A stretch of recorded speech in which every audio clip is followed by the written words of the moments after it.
ciladoxilaclor. ¿Y a qué se une? Al calcio. Y el calcio es cofactor en la coagulación. Y el lugar donde principalmente se sintetizan los factores de la coagulación es el hígado. El hígado, entonces hay coagulopatía y además acompañada de toxicidad hepática.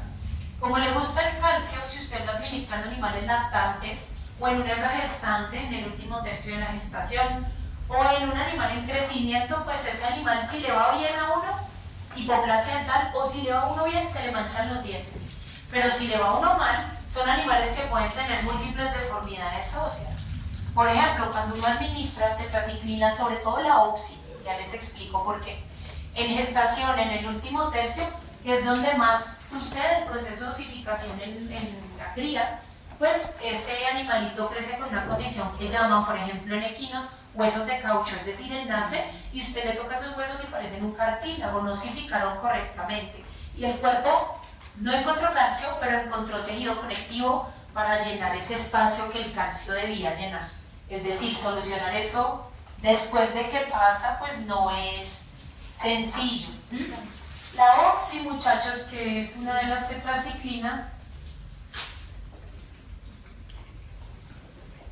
además de que tiene esa capacidad de quelar, de unirse, de formar complejos con los iones, por sí mismo el fármaco tiene un vehículo que quela iones, se llama propilenglicol.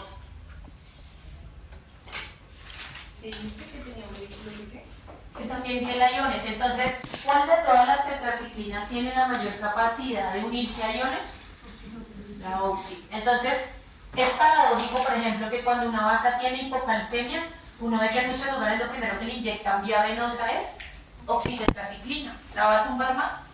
Sí, exacto. Entonces, como ustedes ya saben eso, pues la idea es que es difícil cambiar a veces el pensamiento de la gente, sobre todo cuando lleva mucho tiempo haciendo lo mismo.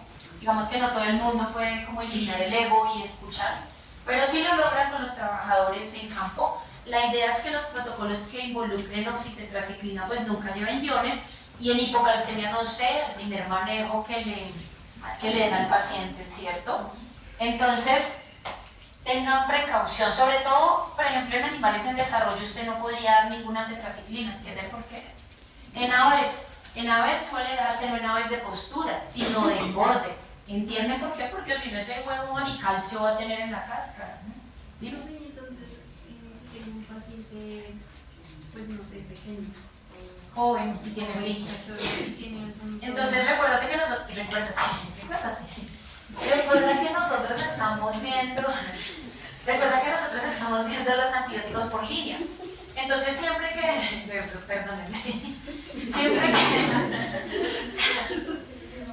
que nosotros tenemos una infección en el paciente, tú no solo tienes una opción, tú tienes un plan A, un plan B y un plan C. Cuando eso sucede, pues es claro que tú no deberías usar el plan A o la línea 1, que son las tetraciclinas, sino que vas a mirar cuáles son las otras opciones que uno podría dar. El plan B de muchas de estas infecciones son las quinolonas, rofloxacina, que son de segunda o tercera generación según la infección, pero no son de primera. Es lo que ahorita uno encuentra en muchas clínicas, cualquier cosa enro.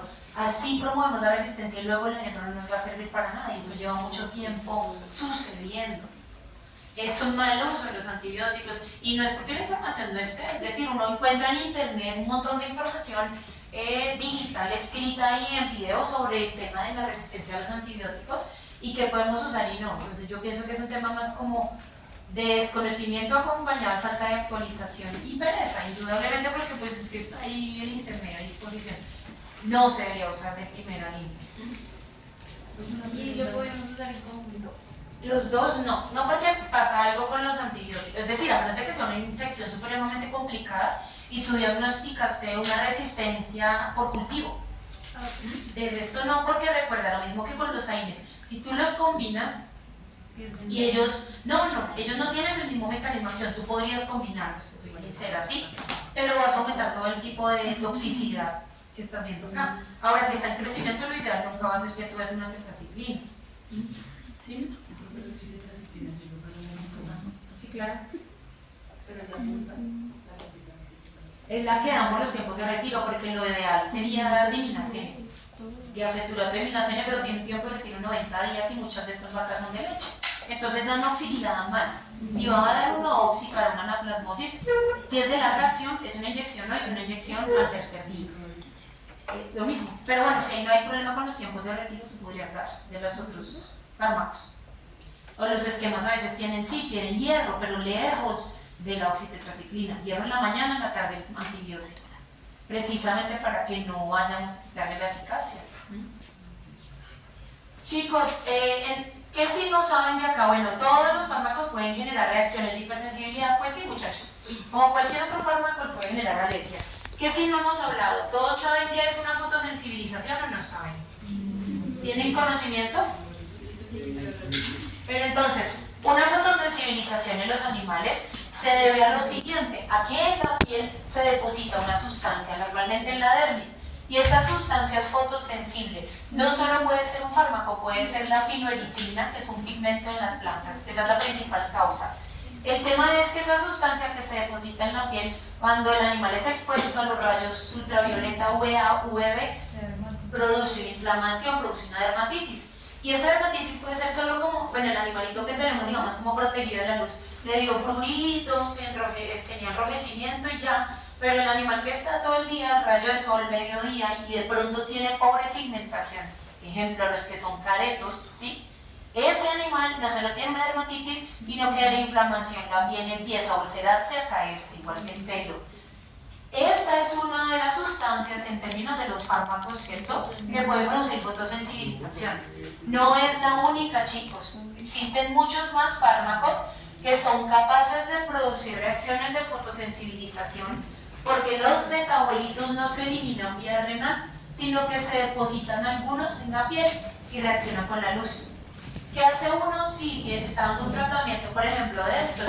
Lo ideal sería al animal llevarlo esta semana a un sitio con menor intensidad lumínica, o más horas de pronto el animalito allá en el corral, protegido de la luz, que en el potrero. ¿Estamos?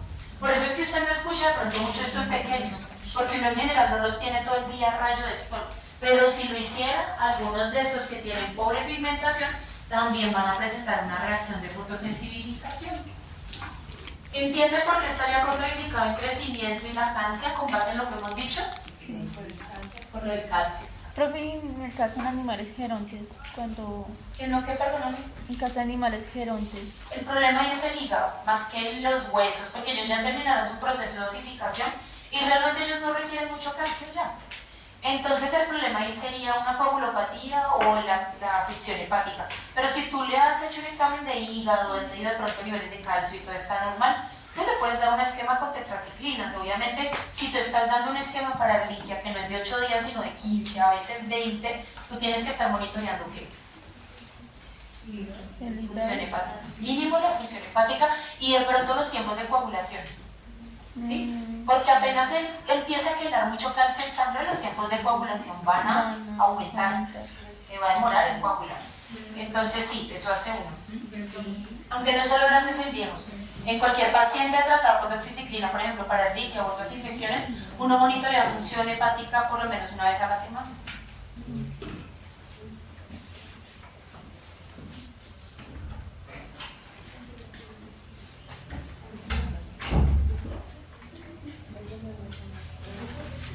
Esto ya lo vimos. Chicos, ¿cuál es la idea? Que ustedes recuerden las familias, entiendan el mecanismo para que puedan deducir algunos de los efectos adversos. Pero también, muchachos, la idea es que usted recuerde por lo menos 2 fármacos de cada familia. Lo mismo que les dije pues para los anestésicos y los sedantes, que uno a veces recordando el nombre del principal fármaco, pues después cuando le suena alguno igual uno como que puede asociarlo a una familia. ¿Vale? ¿Para qué se usa entonces, muchachos? Infecciones por gram positivas y gram negativas, micoplasma, por ejemplo. ¿Qué animal es ese? Un pisco. ¿Qué tiene ahí, muchacha? Entonces, muchachos, usted le ve una deformidad ósea, pero no es por las tetraciclinas. Resulta que en los animales que presentan infecciones por micoplasma, y hablando de las aves, es frecuente que usted vea este tipo de lesiones. Entonces, en las aves, les decía de carne, de engorde, con frecuencia la clor y la tetraciclina se dan en el alimento, ellas vienen en bulto. Yo no sé si ustedes recuerdan cuando hicimos cálculos que había un bulto allí de clortetraciclina que venía al 15%, ese antibiótico es de esta familia. Y tenemos una ovejita que tiene raro, además de que tiene violeta veneciana. La postura. La cabeza, claro. Y ese signo clínico es típico de enfermedad vestibular, especialmente en rumiantes, que puede ser causada por varias patologías, pero si hablamos de infecciones, por listeria. Listeria, pues en algunos casos ese animal debería ser sacrificado, pero si la infección se detecta de forma temprana, uno de los tratamientos para la listeriosis es tetraciclina o clortetraciclina, ¿vale? Pero no solo sirven para ese tipo de infecciones, también tienen utilidad en infecciones urinarias, respiratorias complicadas o el tracto gastrointestinal. No siempre son, es decir, están en las primeras 4 líneas, pero en algunos animales se ven como segunda línea de tratamiento después del uso de penicilinas, por ejemplo, o de sulfas, en pequeños, a veces más que en grandes. Ya les había dicho que son sustancias pues, que forman complejos, tienen la facilidad de pasar la barrera placentaria y en ese sentido pues evitar el proceso de osificación en un feto.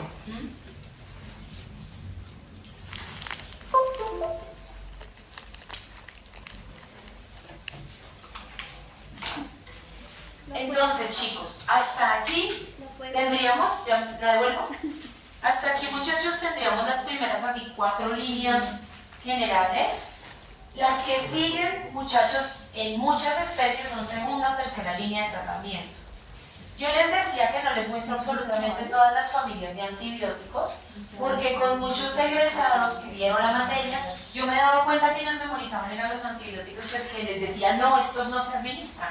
Entonces, cuando usted tenga una familia adicional, le digan otro antibiótico, tiene que cuestionarse a qué familia pertenece. Por ejemplo, muchachos, los betalactámicos tienen una familia más que se llama Carbapenem simulobactams y la usan muchísimo en infecciones complicadas en medicina humana, pero si uno revisa protocolos en dermatología, uno encuentra esos fármacos.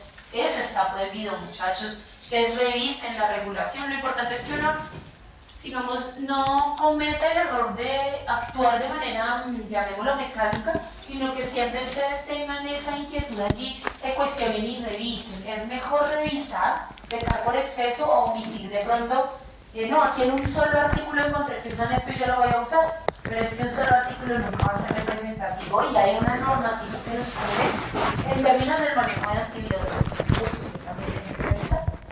Los grupos que siguen son esos que usamos en otras situaciones, ¿sí? Si a la primera familia nos sirvió, pasó a la segunda. O por ejemplo, chicos, los macrólidos son una familia de antibióticos que empleamos con frecuencia cuando los pacientes son alérgicos a betalactámicos, bien sean penicilinas o cefalosporinas.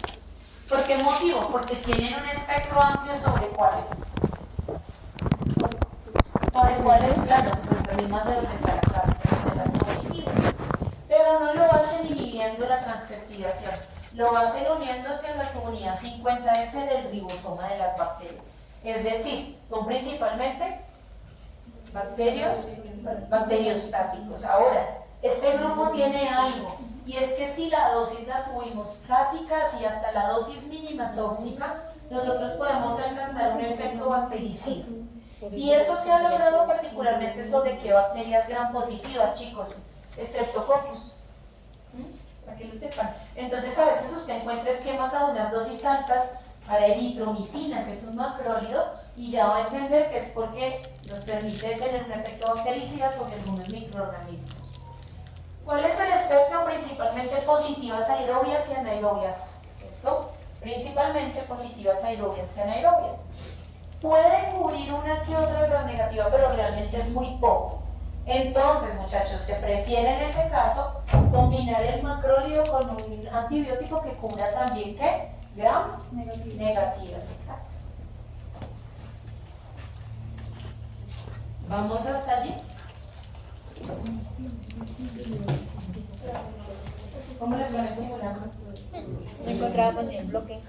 ¿No encontraron qué? No encontrábamos ni el bloque. ¿Dónde tenían que ir? No es que se supone que me ponían carteles con el bloque, pero no tenían cartel del bloque donde estábamos nosotros. ¿Qué tal una emergencia? Ya nos volvemos. Pero raro, raro porque el año pasado, por ejemplo, en este pasado sí pusieron como más señalización. ¿El semestre pasado lo hicieron? El antepasado. No el pasado también. ¿El pasado? El antepasado. El pasado hicieron simulacros, pero yo nunca sé. Sí, sí. Entonces, chicos, los macrólidos, muchachos, los macrólidos pueden clasificarse de varias maneras. Yo les he dicho, los antibióticos se pueden clasificar con base en su estructura, si sucede una absorción intestinal. Los macrólidos pueden clasificarse, y otros antibióticos, por ejemplo, con base en la generación. ¿Existen generaciones en los macrólidos? La respuesta es sí, pero muchos de estos medicamentos prácticamente, chicos y chicas, se sacaron como al tiempo. Entonces, yo que les voy a colocar otra de las clasificaciones que para ellos existen es según el número de átomos de carbono, es decir, según la estructura química. Y es que según la estructura química nosotros tenemos macrólidos, chicos, que tienen 14, 15 o 16 átomos de carbono y unos que de acuerdo a su estructura química no pueden clasificarse de esa forma. ¿Qué macrólidos empleamos, muchachos? Eritromicina, la eritromicina. Esto déjenlo para casos exclusivos de medicina humana y uno que otro en veterinaria, ¿sí? Tenemos también la tilosina y tilmicosina que se usan más que nada en aves y en cerdos. La mayoría de tratamientos los hacemos con eritromicina, hablando de veterinaria. En segunda instancia, claritromicina. Profe, ¿en qué caso se utiliza la citromicina en veterinaria? La citromicina existe en veterinaria, hay diferentes formas. Hay una que siempre me acuerdo que se llama Simelox.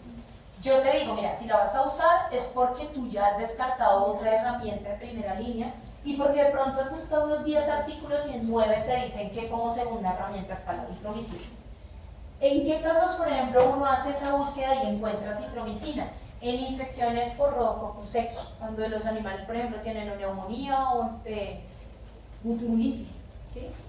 En ese caso tú encuentras un esquema con 2 fármacos que son netamente humanos, uno es acitromicina y el otro es rifampicina, pero se basa en información científica. Lo que me refiero es que no lo uses, por ejemplo, una infección no complicada y tú empiezas con acitromicina, que porque solo son 3 dosis.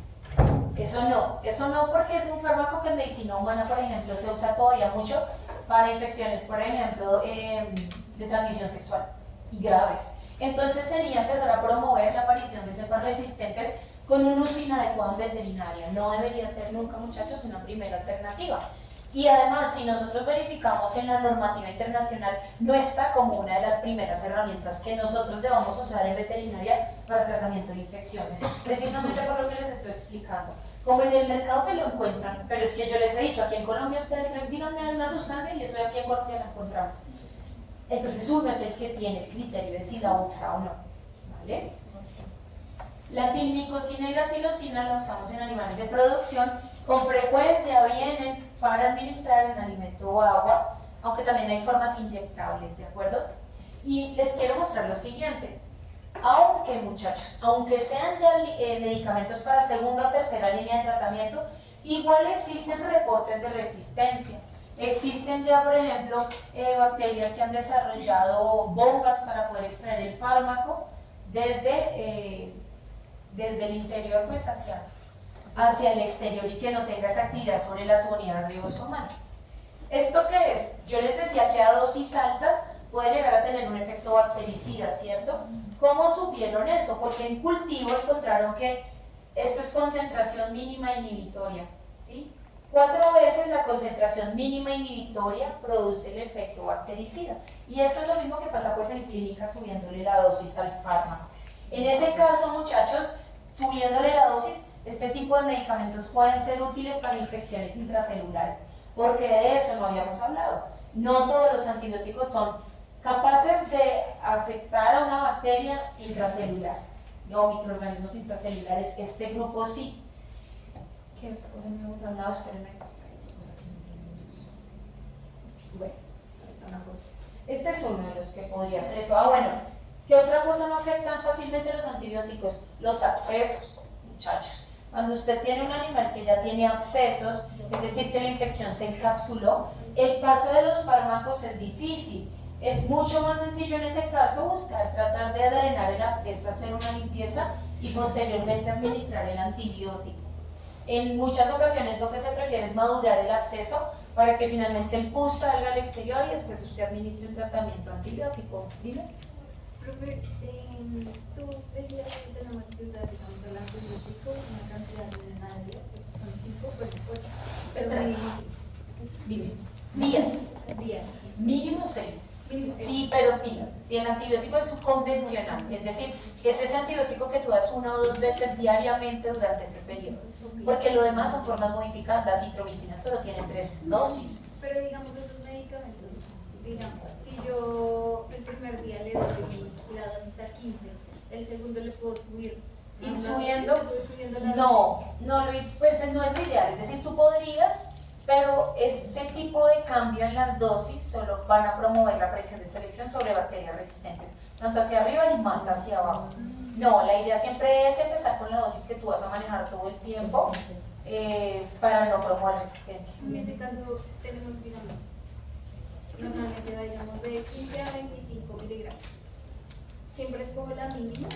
No necesariamente, porque eso depende de lo que te digo. Por ejemplo, tú tuvieras un animal con una infección intracelular, tú te irías con un fármaco de esta familia en las dosis más altas todo el tiempo y probablemente no 7 días, sino 10 o 15. Depende de la infección. Por eso es que aunque tengamos rangos chicos, los esquemas van a variar dependiendo cómo está el animal, ¿sí? Porque si no, no sería necesario hacer un examen. Entonces también si tú ves un animal supremamente inmunodeprimido, en muy mal estado y le vas a dar un fármaco que es bacteriostático, tú dices, listo, me voy por la dosis alta. Y le evalúo función renal, función hepática y le estoy monitoreando si la fiebre, el dolor y de pronto el pus van reduciendo con el tiempo. Después del tercer día es que uno debería empezar a ver eficacia. Con gusto. ¿Vamos hasta allí? 3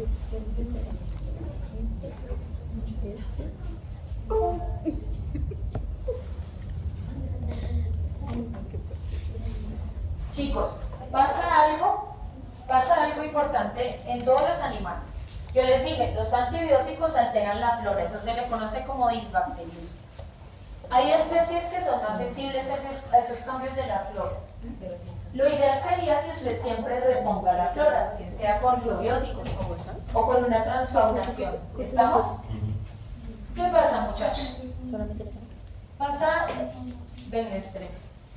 algo, muchachos. En algunos animales, equinos, conejos, hámsteres, cobayos, algunos de esos animales que son particularmente fermentadores sectales o colónicos, pero que dependen mucho de la flora para la digestión de su alimento, herbívoros en general, cambios pequeños en la flora pueden representar una alteración grave en el animal. Les doy un ejemplo. Si nosotros administramos eritromicina en conejos, la flora que va a morir principalmente es la gram positiva. En un conejo que muere la flora gram positiva, queda la flora gram negativa y mucha de ella es productora de gas. Usted lo encuentra el otro día distendido y esa presión que hace el ciego sobre el tórax lo mata, muere ahogado. Entonces hay especies en las cuales usted no debería o estaría contraindicada la administración de antibióticos o solo en situaciones muy puntuales. Los equinos, por ejemplo, tienen eso, entonces uno, después de dar un tratamiento antibiótico que altere la flora, debería reponer la flora que eliminó. Recuerden que son ecosistemas y siempre que usted acabe con el microorganismo, queda un campo libre para que los otros colonicen. Y usted se va a encontrar algo, por ejemplo, en los rumiantes. En los rumiantes hay infecciones graves, claro que sí. Por ejemplo, usted le puede salir un animal positivo a salmonela, claro. Cualquier animal es positivo a salmonella o E. coli porque son enterobacterias. Pero en rumiantes, a veces cuando se hacen cultivos seriados varios días, la carga sale muy alta y usted dice, sí, él tiene un sobrecrecimiento por salmonella y tiene diarrea, tiene signos como tal de una infección. Pasa algo, muchachos. Mientras que en la mayoría de animales yo haría un tratamiento antibiótico precisamente por esa alteración en la flora en rumiantes. En algunas ocasiones, infecciones del tracto digestivo, uno prefiere hacer una transfaunación, modificar la flora con alimentación, manejo y demás, a dar un antibiótico.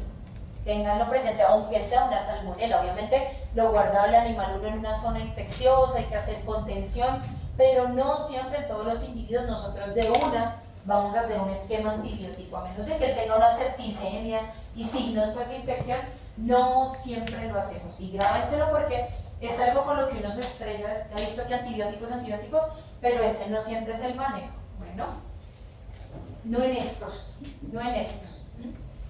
En algunos animales se ha visto que pueden tener toxicidad auditiva y renal, pero es transitoria, es decir, los días que dure el tratamiento. Yo les he dicho, es normal que un antibiótico que se distribuye muy bien pueda acumularse particularmente en tejidos poco irrigados, por ejemplo el oído, y que muchos de estos se eliminen por vía renal permite también tratar infecciones renales, pero esos que se eliminan por vía renal a su vez tienden a ser bastante nefrotóxicos. En muchos casos, la toxicidad sobre esos tejidos, y eso sí no se los dije ayer, es temporal, es decir, lo que dure el tratamiento antibiótico. Pero uno tiene que estar haciendo monitoreo, porque si es un esquema de 7, 8 días o 10 días, de pronto esa toxicidad pasa de ser temporal a ser permanente, por las dosis que de pronto ustedes estén manejando, la bulimia que tenga el animal. Entonces, esto podría pasar con muchos antibióticos, como hemos visto hasta el momento, pero depende del manejo y del seguimiento que usted haga de la toxicidad. También pueden ser hepatotóxicos, no tanto como las tetraciclinas, pero sí, muchachos, sí pueden alterar función hepática. ¿Vamos hasta allí?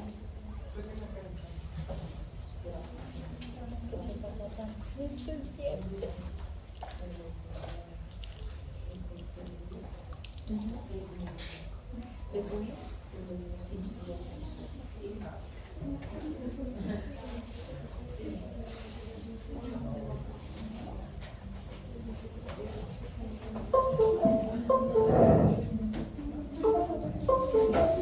Otro grupo, chicos, otro grupo, muchachos, los polipéptidos. Los polipéptidos tienen dos familias.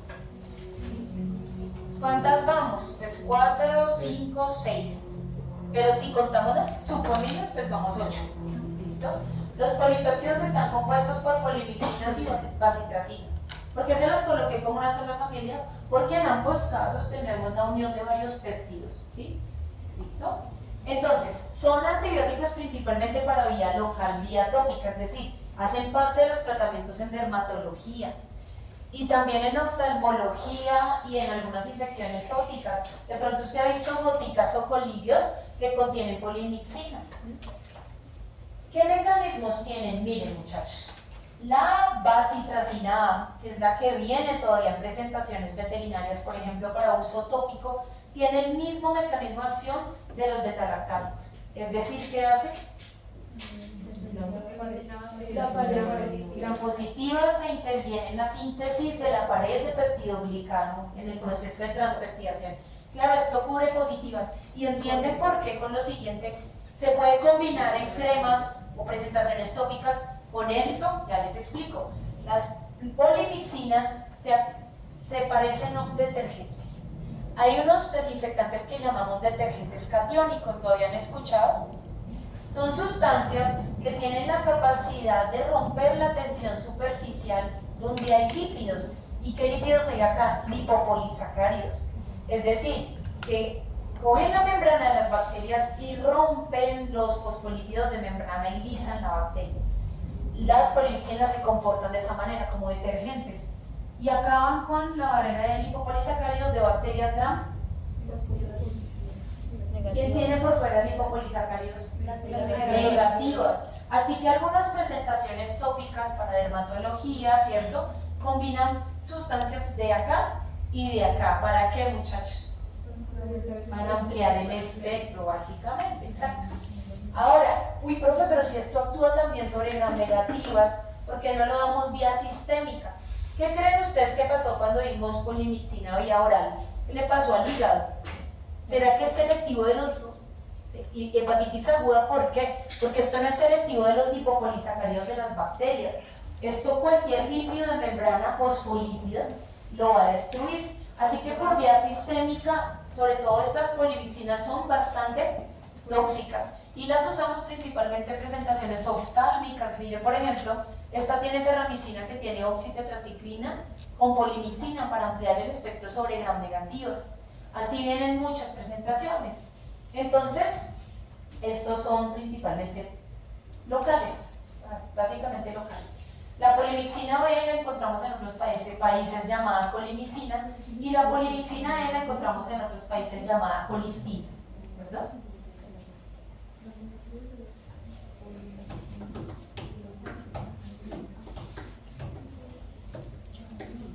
¿Cuál será entonces el espectro, muchachos? Les doy unos ejemplos. Sobre bacterias gram negativas como cuáles, por ejemplo, Fusobacterium, Klebsiella, Acinetobacter, Enterobacter. Y bacitracina sobre gram positivas como Actinomyces, Staphylococcus, Streptococcus. Recuerden que les doy unos ejemplos, pero yo no les estoy pues dando toda la lista de bacterias que pueden llegar a cubrir. Ahora, entre grupos de antibióticos existe y se conoce que de pronto algunos son más eficaces para cierto tipo de bacterias positivas o negativas. ¿Cómo lo saben? Les decía que cuando vayan a ver medicina, siempre les botan en el tratamiento, por ejemplo, en una infección, las opciones A, B, C o D, por estudios clínicos, por reportes de estudios clínicos de la eficacia, ¿cierto? Así sacan los libros, revisan artículos y diferentes publicaciones, o en parte de la experiencia del profesional que lo escribe, y dicen cuál es la mejor opción A, B o C. ¿Eso puede variar en 5 años, muchachos? Sí, claro, por los temas de resistencia o porque salgan nuevos antibióticos al mercado. Motivo por el cual, pues, como cualquier otra profesión, pero nosotros mucho, estamos y debemos actualizarnos pues constantemente.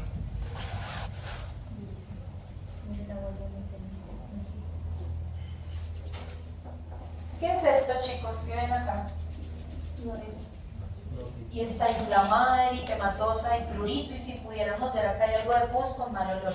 En otitis, que se complican con una infección antibacteriana porque el animalito se lesiona, es frecuente que unos de los medicamentos que nosotros podemos emplear sean particularmente combinaciones de bacitracinas o polimixinas, por el tema que les mencioné del espectro, ¿sí? Uno empieza muchas veces el tratamiento local. Ahora, en una otitis así, ¿cuál fue el error? No haber hecho un diagnóstico inicial de cuál era el patógeno que estaba ocasionando la infección, y es común en oído, muchachos.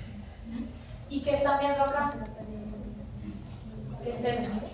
Un espacio interdigital, ¿cierto? Es un forúnculo. ¿Ya vieron eso en histología?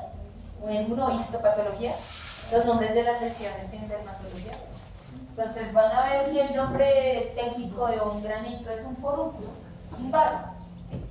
En algunas infecciones dermatológicas, no sé si han visto por ejemplo la de los schnauzer, que les da un acné producto del corte, que por razón se les hace, pero eso no está bien, dejen su pelito largo, pero bueno, eso se les tiende a infectar. Este es el tipo de sustancias o antibióticos que nosotros podemos usar para controlar esas infecciones de los forúnculos. De forúnculos a veces se les infecta también es el folículo o para foliculitis también.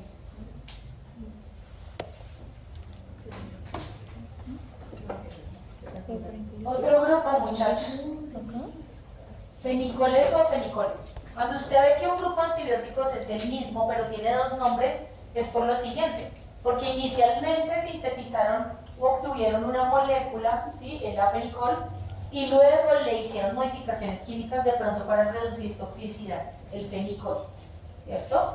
Entonces aquí usted es muy afortunado, solo tenemos 3 fármacos. El cloranfenicol fue el primero que se utilizó, y luego el cloranfenicol extrajeron florfenicol y tianfenicol. Muchachos, ¿por qué motivo cloranfenicol está aquí como en las últimas opciones? El cloranfenicol, cuando se probó en niños terneros que accidentalmente recibieron restos de leche contaminada con cloranfenicol, se desarrolló una anemia aplásica. ¿Y entienden qué es una anemia aplásica? ¿Qué es aplasia? Aplasia, término aplasia, que no hay ¿qué? Producción, formación. Aplasia medular. No se producen las células que se producen a nivel de la médula, pero ¿para quién? Glóbulos rojos.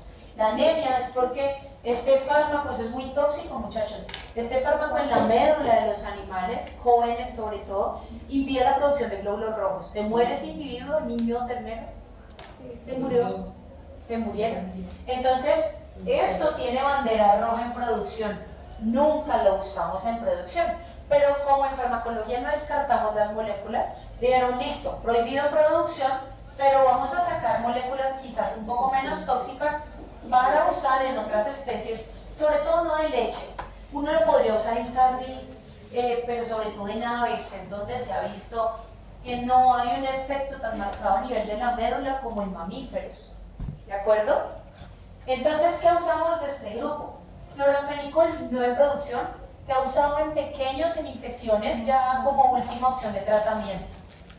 Línea 3 o 4. Y estos dos muchachos se han usado en aves, principalmente aves de carne, lejos del tiempo de beneficio. Para el tratamiento de qué infecciones, bueno, ya les explico.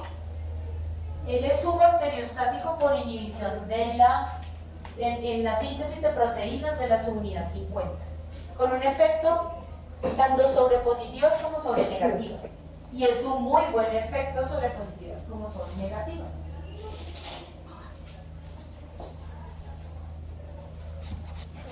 Aquí ven algunas de las bacterias que cubre esta sustancia, ¿vale?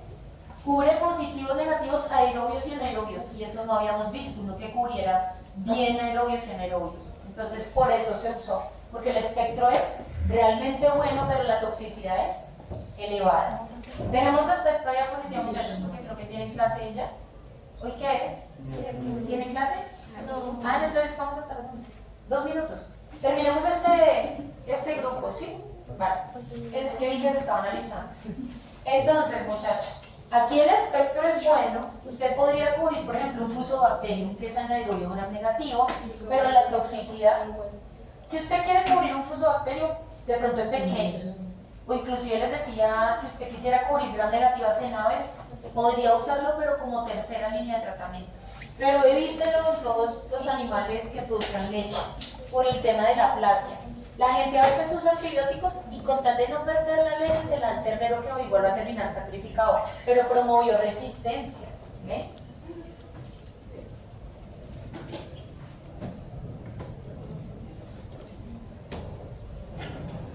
No, perdón. No, ya, vayan.